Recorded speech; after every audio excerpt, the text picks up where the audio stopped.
अस्सलाम वालेकुम। SM news के साथ मैं हूं मुकद्दर रज़ा।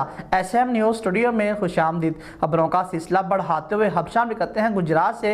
ADC रेवेन्यू आमर शहजाद की क़यादत में ज़िला इंतज़ामिया की टीम का छापा, ज़ख़ीरा की गई 10,000 बोरी गंदम बरामद कर ली। इसी हवाले से अपडेट कर रहे हैं SM न्यूज़ के deputy bureau chief Syed Irfan Abbas Naqvi. जी इरफान, आगाह कीजिएगा इस हवाले से। जी बिल्कुल। एडिशनल डिप्टी कमिश्नर रेवेन्यू के ज़ेरे क़यादत ज़िला इंतज़ामिया की टीम का मुंगोवाल के इलाका में छापा।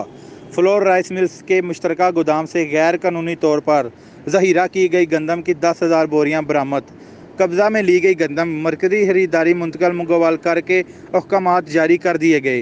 डिप्टी कमिश्नर सैफ अनवर जपा की बरवक्त कार्रवाई करने पर टीम को शाबाश।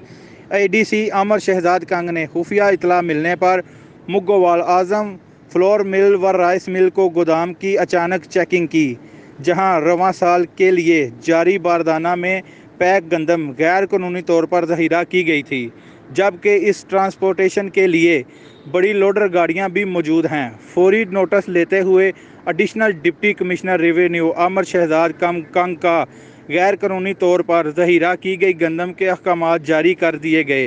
इन्होंने वाज़ेह किया कि गंदम की गैर कानूनी ज़ख़ीरा अंदोज़ी व नकल हमल किसी सूरत में बर्दाश्त नहीं की जाएगी। ऐसे अनासर के खिलाफ सख्त कार्रवाई अमल में लाई जाएगी। जी बहुत शुक्रिया इरफान, तफसीलात से आगाह करने के लिए। अब तक के लिए इतना ही। मज़ीद खबरों के लिए देखते रहिए SM न्यूज़।